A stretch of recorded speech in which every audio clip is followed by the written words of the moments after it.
Já estamos gravando. Olá, pessoal do YouTube. Tudo bem com vocês? Agora, eu sou o YouTuber. Sacanagem. Está realizando Hoje o sonho, nosso né, Bruninho?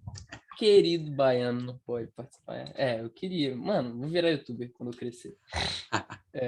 Nosso querido amigo Matheus Lisboa, mais conhecido como Baiano por um monte de gente, que pode estar aqui com a gente, mas a gente vai dar continuidade no estudo. E aí, como ele sempre faz, vou deixar aqui o convite a vocês a curtirem o vídeo, se inscreverem no canal, deixar aqui nos comentários o que vocês acharam, se vocês gostaram, se vocês não gostaram, se vocês acham que a gente é muito chato e que vocês querem o Baiano de volta. Também, se você quiser compartilhar no seu grupo da Casa Espírita, no grupo da sua família, não sei se sua família, de quem está assistindo aí, curte esses estudos sobre arte. Você pode também revisitar os nossos estudos antigos. Esse aqui é o estudo 7, 8 do Círculo de Estudos. Eu não sei ao certo qual que é. Mas a gente também já fez um estudo do livro Espiritismo na Arte, de Leon Denis. Então, em algum lugar aqui da tela, ou dentro do canal da SEC, vai ter a playlist com todos esses vídeos. Se você quiser participar aqui junto com a gente dos estudos que acontecem nas segundas-feiras, às 21 horas. 21 horas, tá certo isso aqui, né? Ou é assim? Eu não sei se a câmera vira. 21 horas, é só você clicar no link que tem aqui na descrição e ele vai te levar diretamente para o nosso grupo de WhatsApp. E no grupo do WhatsApp, a gente manda os links toda segunda-feira, próximo das 9 horas. Quem quiser, se sentir à vontade, vem participar com a gente. Vamos começar. Jordan, você vai querer ler ou você vai querer que eu leia? Pode deixar que eu leio. Show de bola. Vocês percebem, né, que a gente precisa de 2 para fazer o papel do baiano. Então, hoje nós vamos começar o capítulo intitulado A Arte Espírita perante a Tradição. Então, vamos lá. Assim como a arte cristã sucedeu à arte pagã, transformando-a, a arte espírita será o complemento e a transformação da arte cristã. Allan Kardec. A frase acima tem sido utilizada por artistas espíritas e entusiastas de sua arte como verdadeira bandeira das novas ideias que bafejarão a renovação moral da arte. É de fato uma bela imagem que apreende, em poucas linhas, séculos de história da produção humana. Dada a relevância da afirmação kardeciana, é justo que sobre ela nos debrucemos, problematizando-lhe o sentido e buscando entender qual será o lugar da arte espírita no contexto das manifestações artísticas em geral. Para tanto, traçarei um pequeno panorama histórico, evidentemente resumido, por questões do espaço que seria necessário para um roteiro mais completo. Detenhamo-nos, de início, no que o codificador chama de arte pagã. O termo paganismo tem sido tomado como designativo de tudo aquilo que não se refere ao cristianismo, sendo seu significado mais completo aquele que dá conta de sua ligação às doutrinas politeístas. Quando Kardec utiliza o termo em se tratando de arte, está retratando bem a mentalidade de sua época, que é também de nossa própria, que divide a história humana em 2 fases, sendo o nascimento de Cristo o seu marco. Que não se pense, no entanto, que a expressão pagã é empregada por Kardec de modo pejorativo. Nem se pode dizer, em se tratando de arte, que é de um tipo ou um povo é superior ou inferior, em comparação com outras manifestações estéticas que se sucedem no espaço e tempo. Eu acho que aqui já daria para a gente começar até a fazer uma pequena reflexão, né, sobre isso. Eu, pelo menos, peguei já um ponto para refletir, que é justamente a definição do pagã, né? Porque eu confesso que a primeira vez que eu ouvi, e a segunda e a terceira, eu fiquei assim, será que a gente não está sendo um pouquinho preconceituoso na forma como a gente diz pagã e cristã, e depois espírita, como se fosse um grau de superioridade que a gente está querendo alcançar. E aí, realmente, através dessa contextualização que o autor fez para nós, a gente pode perceber, né, que o termo pagã ele se refere àquilo que não é cristão, e não necessariamente significa ruim, né? Então, toda arte que não é cristã, ela é uma arte considerada pagã, embora no contexto histórico ela já diga respeito a, ao povo politeísta.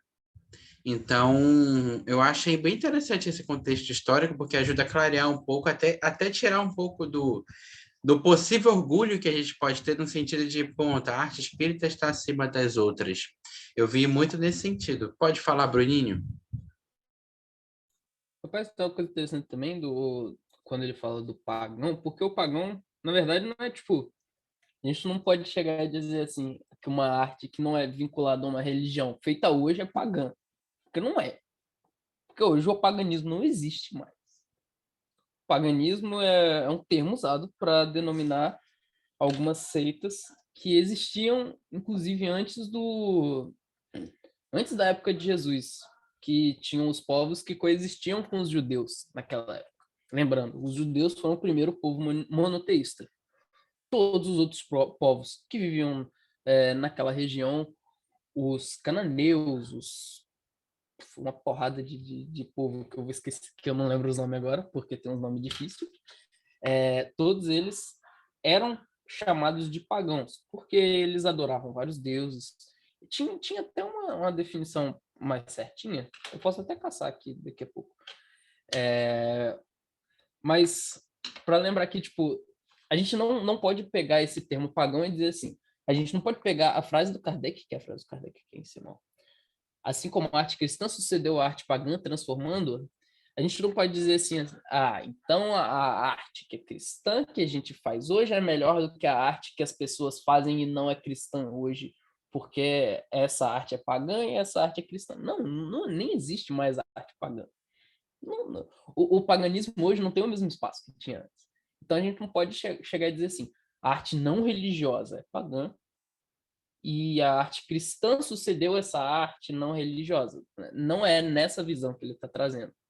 Eu vou até caçar aqui um significado mais correto, mais exato de paganismo.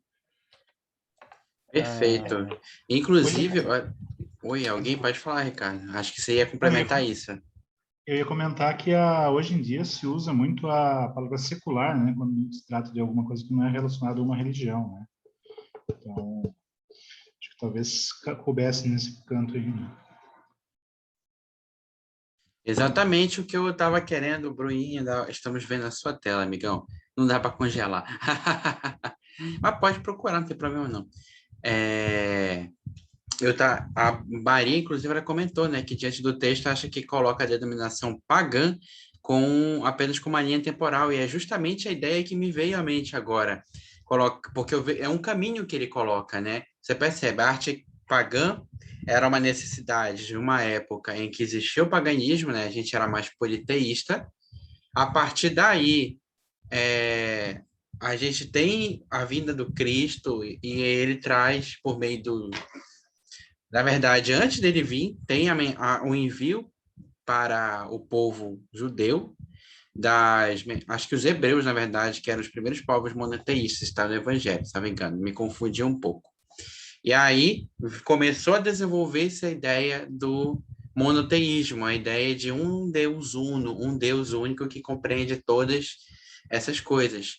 Aí depois veio Jesus, amadurecendo um pouco as ideias. Depois Jesus veio a arte cristã, principalmente no momento em que os cristãos eram perseguidos pelo fato de serem cristãos, que muito ajudou eles a superar aquele momento difícil com maior serenidade, com maior calma. Então, e aí vem a arte espírita com o advento. Então, eu meio que peguei um pouquinho, né, da primeira, da segunda e da terceira revelação, quando ele faz essa comparação do termo, né? Porque você fala que vai transformando. Primeiro, a gente tinha uma primeira revelação, em determinado momento da história, depois veio a segunda por meio de Jesus,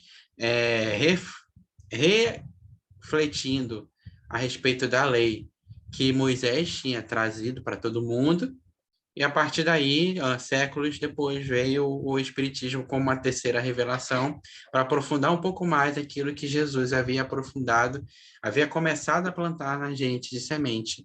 E junto, consequentemente, como a arte é um caminho natural do ser, a arte existe desde sempre na nossa vida, naturalmente, à medida que a gente vai entrando em contato com esse processo, né, evolutivo, a gente entra em contato, a gente expressa por meio da arte a beleza desse processo. Eu ouvi muito por esse sentido também. Você achou aí, Bruninho, que você gostaria de falar para a gente? Rapaz, eu acho que ele vai falar mais aqui na frente, ó, parece que ele tá falando aqui o que o vocábulo pagão vai usar. Talvez valha mais a pena ler o que ele trouxe sobre o que Kardec está dizendo, né? Então vamos lá estudar o que Kardec disse para começar a discutir. Sabe-se que as primeiras manifestações artísticas remontam à pré-história e que as chamadas pinturas rupestres, qualquer que fosse a sua função, cujo conhecimento se perdeu na esteira do tempo, não eram todas iguais, já apresentando diferenças que se poderiam chamar, por comparação, de estilos individuais. Posteriormente, em diversas civilizações, as manifestações artísticas ligavam-se ora à religiosidade, ora a questões puramente estéticas. Portanto, o vocábulo pagã é utilizado por Kardec e por outros intelectuais de sua época apenas com a finalidade de estabelecer uma linha temporal. Justamente o que a gente acabou de falar, né? Se a gente tivesse lido um pouquinho mais, não é mesmo? Perdoe a afobação. Uma coisa legal disso aí é que, tipo, dá pra ver que é um. Ele não quis dar uma coisa muito exata, uma definição muito exata de cada coisa. Ele dá uma contextualização histórica bem muito por cima. Porque, assim, ele fala da arte pagã, que é a arte relacionada ao paganismo, mas ele nem cita, sei lá, a arte judaica. Porque os judeus, eles cantavam os salmos, eles cantavam o Antigo Testamento inteiro. E isso nem é citado, tipo, e isso foram o quê? Muitos e muitos anos antes de Jesus vir, o quê? São 4.000 anos de Abraão até Jesus? Não lembro se são 4.000 anos, mas eu acho que são algo do tipo. Então, bom, é muito tempo aí de arte desenvolvida, de arte religiosa desenvolvida, de arte monoteísta desenvolvida que não está contemplada no, na contextualização histórica. Então, essa é uma contextualização histórica realmente que não é extremamente precisa, primeiramente, porque ela não coloca exatamente, ela não divide pelo menos os movimentos artísticos, até porque dentro da arte cristã deve ter um monte de movimento artístico pelo tempo, que a gente estuda com os movimentos literários, por exemplo. Então, é muito. Parece que essa comparação que ele faz é uma coisa muito mais na essência da arte de cada uma dessas coisas, do que move a arte de cada uma dessas coisas, do que exatamente uma definição histórica do que é, uma definição do que é arte pagã, do que é arte cristã, do que é arte espírita, e muito menos uma classificação melhor, pior, porque se você nem diz o que é cada arte, como é que você vai classificar ela como melhor ou pior? Então, é muito mais sei lá, me parece um estudo qualitativo bastante rápido do que é o cerne, vou usar essa palavra aqui, do que é o cerne de cada esse tipo de arte e tal.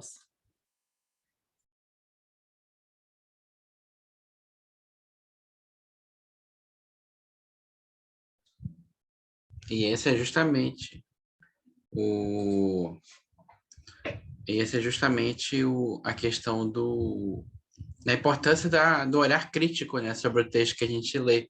Porque quando a gente fala olhar crítico, a gente não está falando de simplesmente olhar para achar problema. Mas olhar crítico é saber encontrar os limites dentro do objeto de estudo que o autor se colocou, se predispôs a estudar. Então, se ele se predispôs a fazer um breve resumo, partir para entender como é que é o processo histórico da arte pagã, arte cristã e arte espírita, ele poderia ter ido um pouquinho mais aprofundado nisso, poderia ter trazido um pouquinho mais as características que, de fato, evidenciassem a grande diferença entre uma e outra, né? E isso aí é saber enxergar com carinho o limite do texto sem achar sem pôr em xeque, né, tudo que se fala. Esse é o objetivo de uma crítica.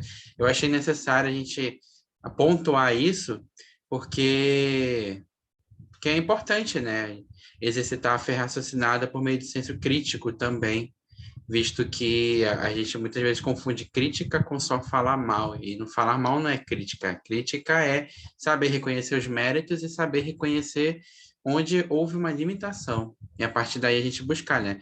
Mas, por outro lado, a gente também, querendo ou não, um estudo dessa história que busca essa diferenciação, acho que caberia um livro inteiro também, eu adoraria ler um livro assim, inclusive.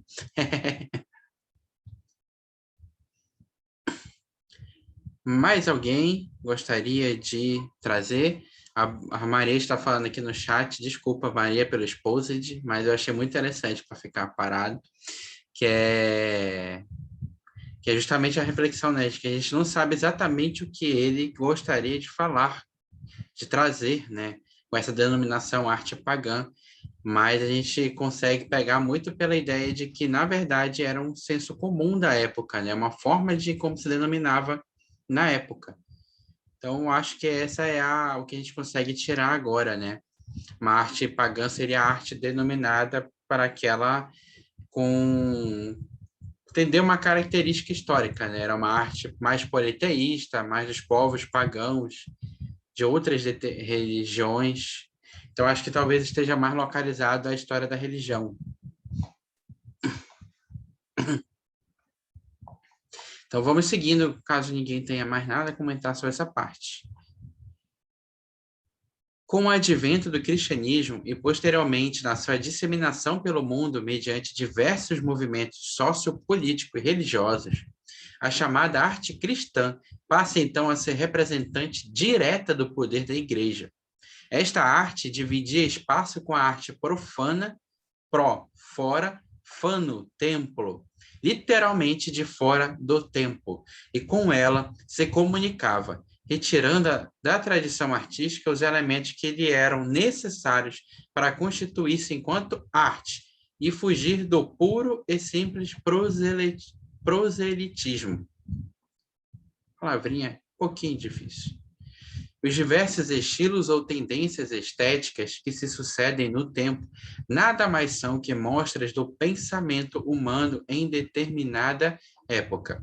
Cada estilo buscará na estética anterior os elementos mediante os quais se constituirá como arte, seja através de sua manutenção, seja por sua negação, o que é mais frequente. Tomando a frase de Kardec em seu aspecto mais simples, pode-se dizer que a arte espírita será filha natural da arte cristã, que por sua vez é filha da arte pagã, uma configuração resumida do conceito de tradição. Acho que aqui dá para fazer mais uma paradinha interessante, porque já fechou a ideia, né? Eu não sei vocês, mas eu achei interessante esse ponto que ele traz, né? Os conceitos para a gente colocar eles no lugar devido deles e conseguir, a partir daí, entender um pouco mais de como é que funciona o processo histórico que nos trouxe até aqui, se falando de arte, né? Parece que é justamente isso. Ele associa a arte pagã, a arte cristã e a arte espírita à manifestação artística dos movimentos religiosos ao longo da história dessas religiões, né? Então, é muito daquilo que a gente falou um pouco tempo atrás, né? No início, a gente era mais politeísta, houve uma mudança para o monoteísmo, e a partir daí o cristianismo ganhou força, inclusive força política, social e econômica a ponto de determinar os caminhos do Ocidente, especialmente, né?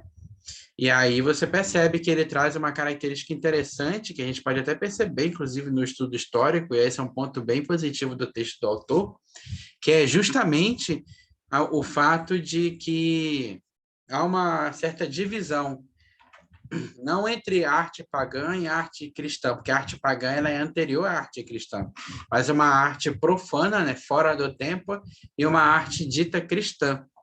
E você percebe que, mesmo assim, além dessa dualidade, você percebe que uma se retroalimenta da outra na questão da qualidade artística, né? Das técnicas artísticas estéticas e na maneira de se fazer a arte.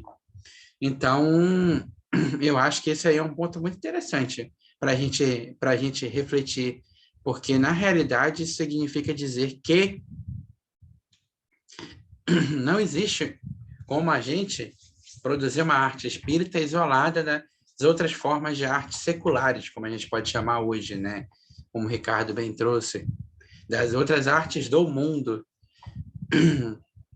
E aí a pergunta que fica, o que diferencia cada arte, então?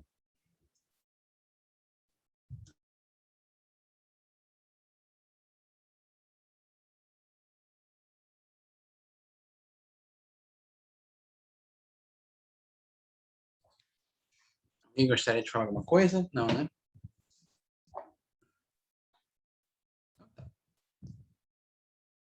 Agora ele falou da tradição e aí ele vem explicar o que é tradição. Mas o que exatamente é a tradição? Cito como tentativa de resposta a definição de Octávio Paz. Entende-se por tradição a transmissão de uma geração a outra de notícias, lendas, histórias, crenças, costumes, formas literárias e artísticas, ideias e ideias e estilos. A arte espírita será, portanto, herdeira de toda a riqueza dos séculos da arte, não havendo possibilidade de ela se constituir sozinha e sem diálogo com a tradição cultural humana de séculos e séculos. Apresentam-se aqui questionamentos relevantes. Pode abaixar, Brini, por favor? O artista espírita precisa conhecer a arte para fazer arte? A arte espírita necessita dialogar com a tradição e a contemporaneidade? Busquemos caminhos para respostas.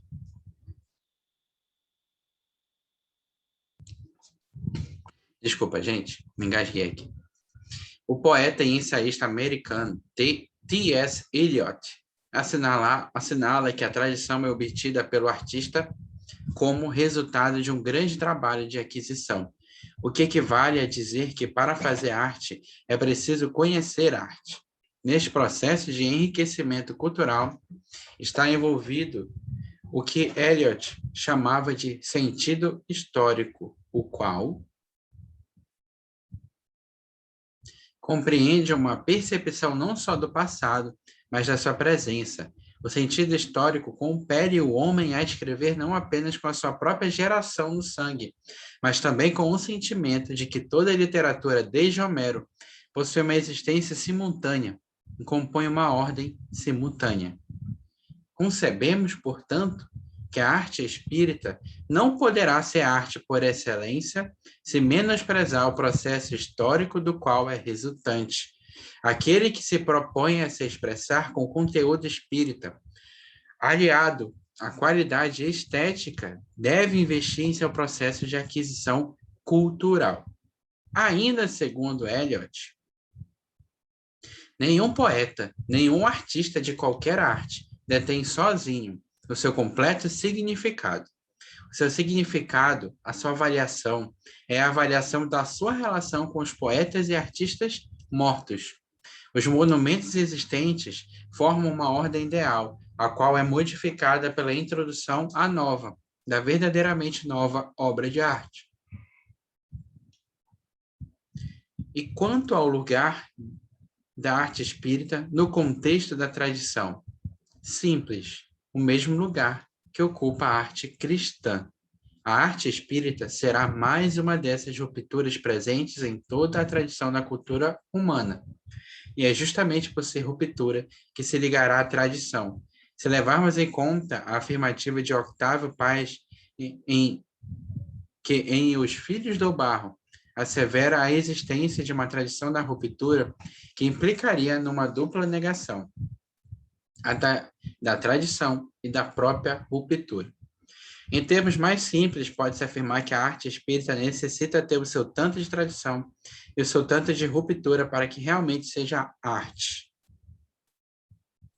Eu estava pensando aqui com o que ele falou, e acaba que às vezes a gente faz quando a gente estuda, né, os movimentos literários, acaba que a gente faz um julgamento parecido com o que a gente faz da frase de Kardec, que ele está colocando um acima do outro, muito por conta desse negócio da ruptura que ele falou. Ele falou lá em cima também, e é uma coisa interessante, porque a gente vê, sei lá, quando a gente está estudando o romantismo e depois o realismo, a gente,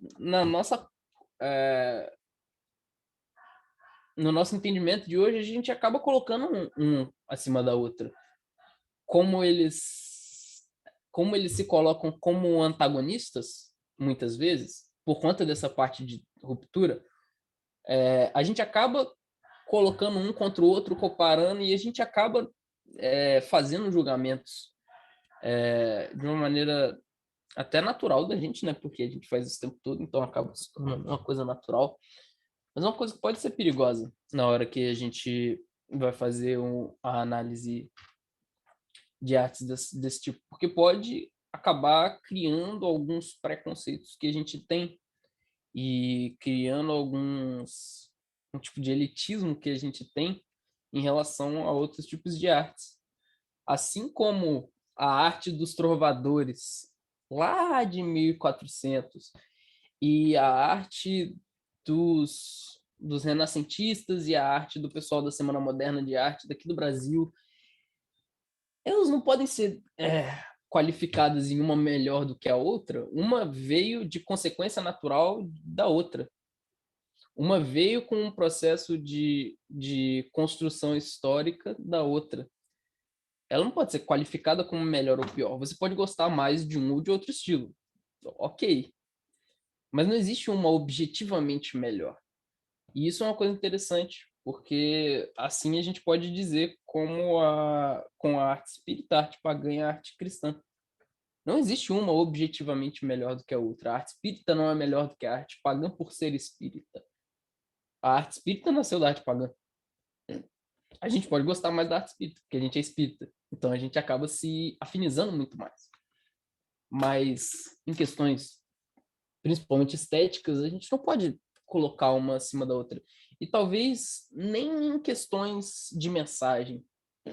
Porque a arte pagã tinha um papel extremamente importante na época que a arte pagã era feita. A arte pagã tinha o objetivo de aproximar as pessoas ao que eles entendiam da divindade naquela época. Se aproximar da divindade não é o que a gente tenta fazer com o espiritismo hoje? Então, se a pessoa buscava, através dessa arte pagã, se conectar com a espiritualidade que na época ela entendia, essa arte era extremamente válida, extremamente importante. E mesmo que as ideias tenham mudado, que hoje o nosso entendimento de divindade seja bastante mais concreto, na verdade, seja um pouco menos mitológico do que na época, porque na época existiam, né, essas mitologias, a tentativa de explicar tudo que era inexplicável e colocado na conta da divindade. A gente passou por um processo de construção científica enorme para a gente conseguir hoje entender alguns fenômenos que antes eram explicados pela divindade, mas as pessoas se chegavam um pouco mais perto da divindade. Aquela arte, ela servia para cultuar os deuses da época. A gente hoje acredita na mesma coisa? Não. Mas os poetas hoje escrevem a mesma coisa que os poetas da época de Homero? Não. Qual é melhor? O que você gostar mais. E eu lembro de um vídeo que eu vi há muito tempo atrás no canal Antídoto, o nome do canal. Eu não sei se ele é da história ou ele é da arte. Acho que ele é historiador, mas ele gosta muito de arte. Só para dar meio que uma qualificação técnica dele, para poder a gente entender, né? Ele sempre fala que quando ele vai avaliar, por exemplo, se Legião Urbana é melhor ou pior, é bom ou ruim, ele fala que existem 4 fatores, assim, que interferem. Um deles é o gosto. Um deles é o gosto. O outro é a questão da qualidade artística em si, né? Então, se a pessoa é boa guitarrista ou pior guitarrista que a outra, em comparação à técnica, à habilidade com a guitarra, com o instrumento. E umas outras 2 que eu, infelizmente, não me recordo agora, que tem muito tempo que eu vi esse vídeo. Mas por que eu estou falando isso? Porque é justamente partindo do princípio, é uma coisa que eu ouvi desde o ensino médio, tem muito tempo que eu acabei o ensino médio, o que o professor falava, cultura não é só o que você gosta, não existe uma cultura para a ciência humana melhor do que a outra, porque a gente qualifica assim. Então, e a gente tem muito, às vezes, de colocar, por exemplo, o MPB, Chico Buarque, melhor do que o funk. E aí a gente acaba caindo num erro e num certo elitismo, como o Bruninho bem colocou. Eu achei interessante que o autor ele trouxe uma reflexão do Eliot para trazer a questão que eu acho que é essencial para nós que estamos estudando e nós que gostamos de fazer arte espírita, que é, não adianta a gente fazer arte espírita estando desconectado do mundo ao nosso redor, da vivência desse mundo. E eu acho que é mais bonito ainda, não adianta eu fazer sem pegar e aprender com aqueles que vieram antes de mim, para poder fazer do meu jeito, com as necessidades do meu tempo, a arte que precisa ser feita. E é lógico que isso implica em, por exemplo, como o Bruninho trouxe, e eu já citei outras vezes, a divisão entre o romantismo e o realismo. O romantismo de José de Alencar e o realismo de Machado de Assis. Que o realismo ele tinha aquela vibe de vamos trazer a realidade do país, da nossa vida como ela é, e não essa romantização. Mas ambos eram grandes escritores. Lógico, Machado de Assis é, em termos de escritor mais conhecido, e até melhor qualidade técnica do que o José de Alencar da vida, o que não significa que José de Alencar é pior, é horrível e não é irrelevante. Enfim, posso estar falando uma besteira, se alguém na Letras aí quiser falar, eu agradeceria também, tá? Mas eu acho interessante refletir um pouco de como ele traz que, para o escritor de hoje, para um poeta de hoje, ele precisa aprender a se debruçar sobre aquela obra que veio antes. Se debruçar desde Homero, caso seja do interesse dele, até os que vieram na geração anterior. Para mesmo que você faça uma ruptura com o caminho que aquela corrente estava levando, você traga o que de bom aprendeu para você ali. E eu acho que é justamente uma reflexão importante, né? As artes e as formas de arte, elas coexistem juntos no mesmo tempo. Então, a arte espírita, ela coexiste com a arte de outros movimentos religiosos, de outros movimentos não religiosos, de movimentos políticos, de uma série de coisas. A arte, ela coexiste, e ela atende a necessidades diferentes. E esse foi um ponto que eu achei muito importante dessa fala do autor ali em cima, né? Quando ele diz sobre a gente aprender a aprender com o que veio antes. Eu fiz meio que uma associação, né, no conceito espírita com um pouco da reencarnação, porque um dos fundamentos para validar a reencarnação é justamente o fato de que o conhecimento ele não se perde, né? O espírito ele aprende numa época, ele traz o que aprendeu e seguiu, e eu acho que a evolução da humanidade ela tem esse caminhar também, né? Até porque muitas vezes são os mesmos espíritos reencarnando em outras gerações. Então, o que eles trouxeram e aprenderam daquela geração passada, que eles viveram naquele tempo histórico, eles agregam, eles rompem. Pode ser que ontem eu fosse, por exemplo, um escritor super romântico. E hoje eu já não case mais com isso nessa vida como espírito. Mas ainda assim eu tenho muito daquela técnica. Isso é um exemplo hipotético, tá, gente? Eu não sei nada disso, não. Mas eu achei que era interessante a gente refletir, porque é uma coisa que eu pelo menos, me sintonizei muito ali com o autor, no fato de que muitas vezes parece que a gente está querendo ignorar o movimento artístico fora do movimento espírita, sabe? Quando eu acho que a gente devia justamente conectar com esse movimento e aprender com eles, que nem a gente discutiu em outro dia aqui no grupo. E, por fim, eu não sei eu não sei se eu discordo nem se eu concordo, mas eu estou pensando ainda sobre essa questão de que se realmente a ruptura e a traição elas coexistem sempre. Pode ser que sim. Eu acho que talvez elas coexistam sempre ao mesmo tempo que não, mas não sei. Eu ainda estou pensando, eu achei bem intrigante essa fala final dele, Falando trazendo assim, é Eliot. tão poético. Falando assim, né, Jordan, e principalmente que Manza de poesia, ele falando é tão poético, mas na vivência, às vezes, é tão doloroso. Demais, né? Tem o Ricardo e agora depois o Bruninho para falar. Queria falar que na hora que o Bruno estava falando, eu lembrei de várias imagens, né? Uma delas era muitos anos atrás, eu vi numa revista um infográfico sobre a história do rock, né? Então eles estavam comparando, né, a história do gênero musical com uma linha de trem. E aí cada estação era tipo uma bifurcação, tinha uma bifurcação que surgiam novas variantes, né, daquele gênero original. Mas só que e aí a gente pode fazer essa comparação com uma árvore evolutiva, por exemplo, né, biológica, né, de um ser vivo. Um, Mas na história dos vírus também vai acontecer isso, né? Eles vão coexistindo, né? As variantes vão coexistindo. Mas pensa só num organismo vivo, né? Ele vai se diferenciando, né, de um organismo original. Às vezes esse organismo original ele continua, então ele continua coexistindo com o organismo novo, né?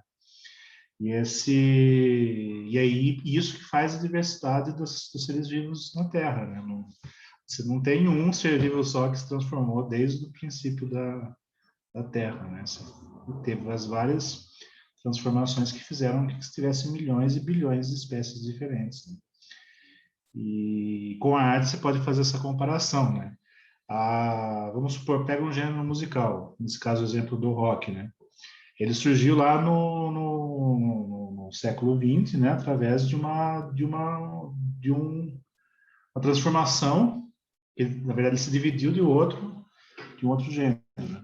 E aí, à medida que o tempo foi passando, né? Cada região do globo, né? Ou cada comunidade foi entendendo aquela manifestação de arte de uma forma diferente. E aí você começa a ter várias subdivisões, mas uma não sobrepõe a outra, né? Apenas vão se transformando, né? Pelos costumes da época, né? Mas talvez, e assim, eu acredito muito nisso, né? Quando o Bruno fala que não vai ser uma sobreposição da arte espírita sobre a arte pagã e vai suprimir a arte pagã, mas sim vão coexistindo, mas talvez se transformando, né?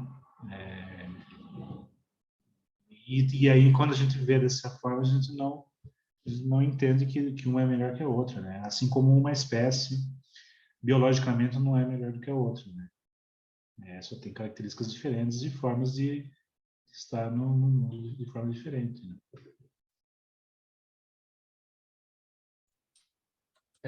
Uma coisa que me veio aqui também, outra coisa que me veio aqui, é quando ele fala aqui ele vem falando aqui que não tem possibilidade da arte existir sozinha se não tiver o diálogo com a tradição cultural. E aí, tem uma coisa legal que me ocorreu aqui agora, que, bom, a gente vê que os movimentos artísticos, a maioria deles, não vou dizer todos, porque eu não conheço todos, e não sou de letras também, para lembrar disso tudo, mas a maior parte dos movimentos artísticos, eles nascem como ruptura do que existia antes. Então, isso leva a gente a um lugar perigoso. Por quê? Quando a gente tem críticas a um trabalho e a gente quer fazer o nosso, retirando aquelas coisas que a gente acha que não estão certas no trabalho que está sendo feito, o que a gente costuma pensar? Bom, o meu é melhor. E talvez esse seja o ponto da vaidade do vanguardismo que a gente ainda não conseguiu se livrar. Porque, assim, o espiritismo é uma religião muito diferente do que veio até a época em questão de religiões. O espiritismo teve uma abordagem muito diferente e isso torna ele extremamente vanguardista, misturando os temas da ciência, da religião e da filosofia de uma maneira muito interessante nos livros de Kardec. E aí, isso traz a gente no ponto da vaidade do vanguardista. Porque o vanguardista, que trouxe aquilo, que trouxe a visão diferente, muitas vezes a gente coloca a nossa visão diferente como superior à das outras pessoas, como melhor do que a das outras pessoas, porque antes estava errado e agora está certo. Antes estava errado para a gente, agora está certo para a gente, então antes estava errado, agora está certo, então a gente é melhor do que os outros. Isso acaba sendo uma consequência quase lógica que a gente vai construindo nessas falácias que a gente vai usando, e é difícil até hoje a gente tomar um posicionamento mais humilde no momento de tentar fazer as coisas diferentes, sabe? A gente tem muito disso também dentro do movimento espírita, vamos colocar assim.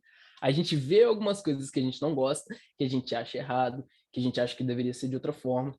A gente tenta mudar, tenta fazer do nosso jeito, mas a gente acaba caindo na vaidade do vanguardista, que quer romper com tudo que veio antes e que, às vezes, o diálogo com a tradição cultural fica um pouco prejudicada e fica se achando superior ao outro porque está corrigindo supostos erros que o anterior estava cometendo. Evolução é uma coisa natural. A gente tem que encarar as mudanças como coisas positivas. Só que mudar não nos faz melhor do que quem veio antes da gente. Até porque o texto falou isso várias vezes, que toda essa arte, e aí eu estou expandindo para outros conceitos, mas o da arte é um exemplo muito bom e muito claro de que tudo que a gente construiu hoje foi porque antes foi construído de outro jeito. A gente só chegou aqui porque a gente estava em algum lugar antes. A gente só está aqui porque antes estava daquele jeito. Então, se a gente reclama, sei lá, que não sei, vamos pegar um exemplo que teve aqui, que foi uma coisa bastante fora da nossa realidade. Daquela casa espírita no Rio de Janeiro que não podia bater palma. Se a gente está aqui hoje discutindo sobre arte espírita num negócio, foi porque em algum momento a gente passou, como movimento espírita, por um momento onde, na casa espírita não podia bater palma. Isso é uma evolução? É uma evolução. A gente é melhor do que as pessoas que estavam estavam à frente do movimento na época que a casa espírita não podia bater palma? Definitivamente não. Não por esse motivo. Talvez por outros motivos sejamos. Talvez, por algum motivo, a gente esteja melhor como movimento, como pessoa, como humano, do que as pessoas em geral estavam naquela época. Isso é evolução natural, é um processo natural, mas essa mudança não nos faz melhor do que as outras pessoas. Não nos faz superiores às outras pessoas.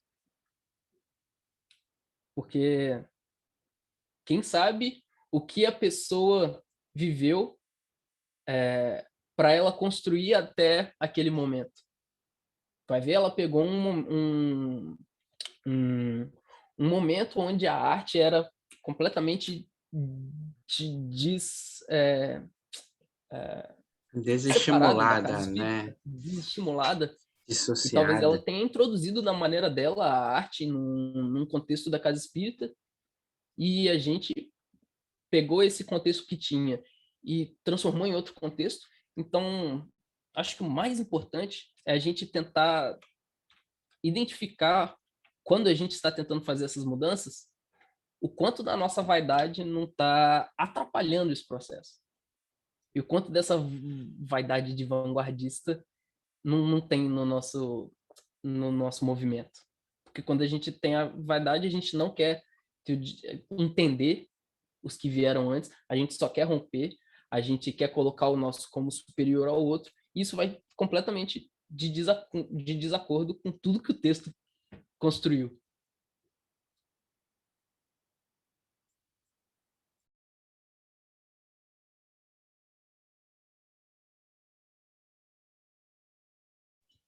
Exatamente. Cara, eu tava pensando até aqui, né, junto com essa reflexão da Maria aqui no chat, falando que em termos de progresso melhorou, em termos de evolução pode ser que a gente não seja melhor mesmo. Eu tava pensando aqui que o autor ele deixa, de certa maneira, um ponto interessante para refletir, que é a arte espírita ela precisa aprender de um jeito ou de outro a procurar um determinado caminho para obter uma ruptura de um lado, ao mesmo tempo que busca tirar do outro, trazer do outro aquilo que aprendeu com a tradição histórica que nos trouxe até aqui, né? E quando fala tradição, a gente precisa também ter cuidado para não achar que tradição é tradição, né? Do belo, da moral, dos costumes e tudo mais. Isso que a gente ouve tantas pessoas gritarem por aí, né? Para justificar na falta de mudança. Mas eu vejo muito que a grande pergunta, então, como o movimento atual de artistas que a gente deve fazer é o seguinte: o que eu vou ter que romper hoje e por que eu tenho que romper? Porque a gente só vai conseguir fazer de uma forma segura desenvolvendo essa fé raciocinada, né? Esse senso crítico, essa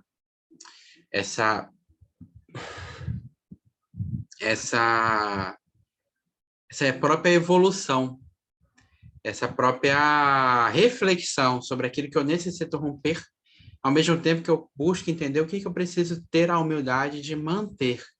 O que eu aprendi até aqui, o que a gente tem até aqui que a gente pode manter, mesmo que readapte, readapte e modifique a forma de fazer, mas mantendo aquilo. Enfim, parece um papo muito abstrato, eu confesso, mas eu acho que é um papo muito importante para a gente, enquanto artistas espíritas, enquanto trabalhadores da arte, estudantes da arte, dentro do espiritismo, começarmos a refletir, né?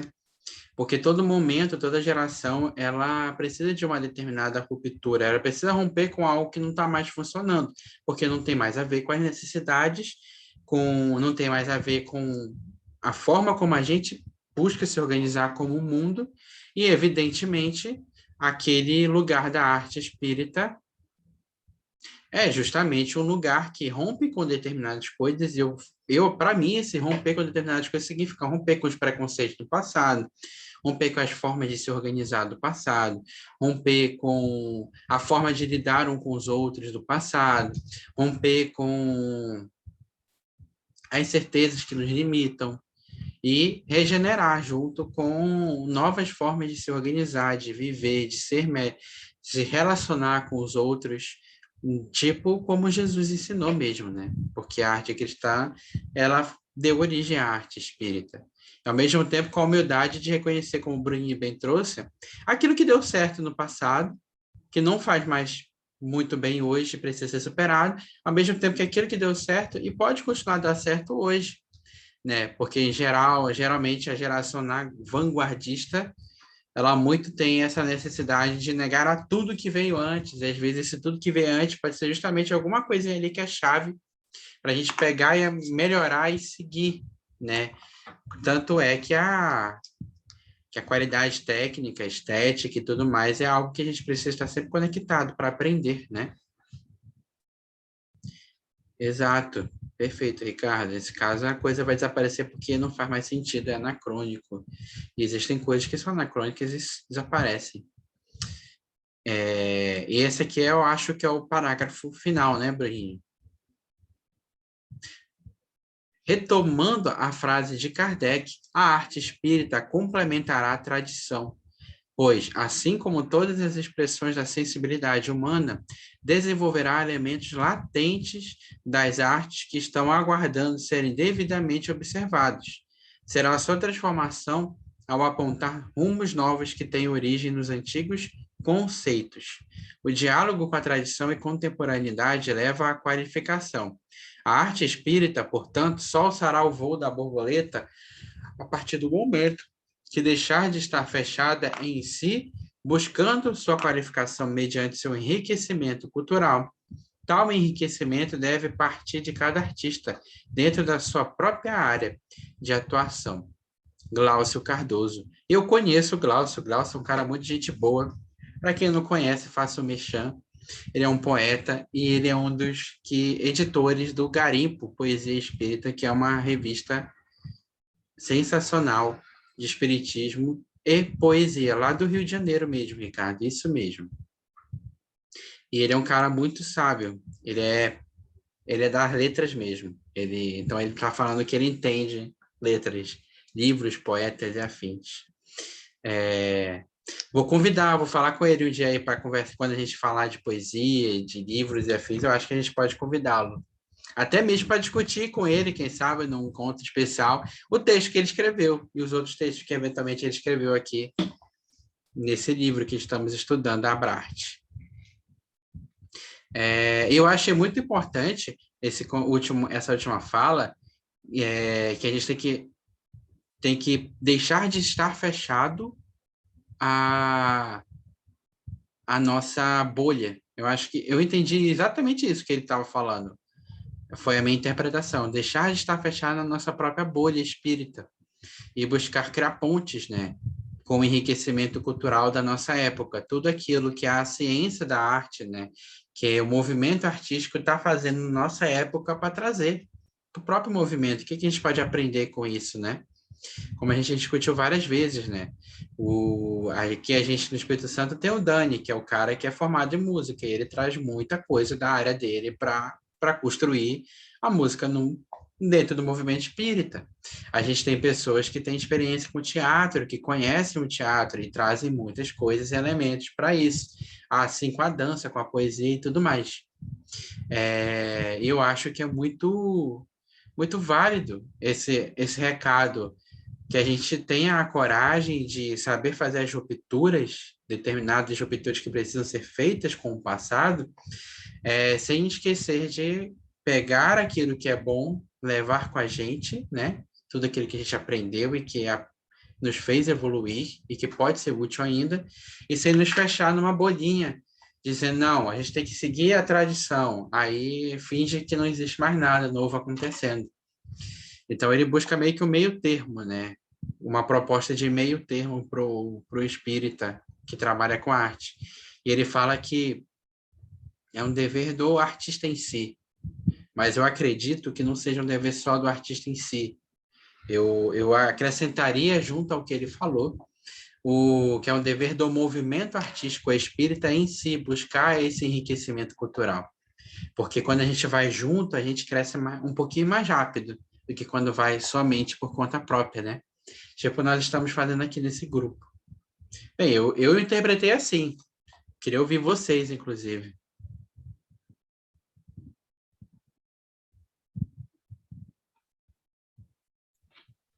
É isso aí. Já falei demais, velho. Hoje eu confesso que não sei se é pelo meu cansaço, que eu ainda estou me recuperando um pouquinho da vacina, não peguei efeito forte, mas a gente fica com uma morrinha, né? O famoso cansaço do corpo se adequando. E aí para mim foi que nem aqueles estudos que a gente pega assim, como o baiano fala, né? E puxa a nossa mente, estica um pouquinho ali, traz sei o quê, né? Amplia o nosso horizonte e a gente fica refletindo aqui, muito interessante, né? Enfim, para mim foi muito rico esse estudo.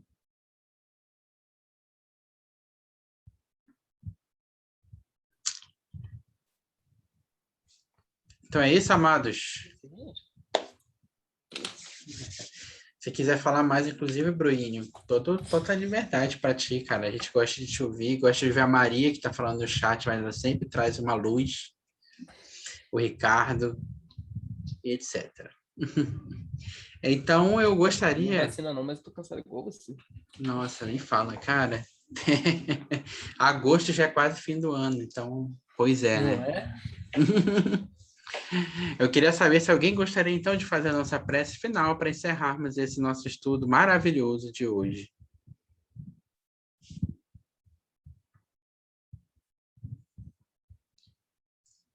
Eu posso fazer, então. Então tá ótimo, amigo. Senhor Deus, nosso Criador,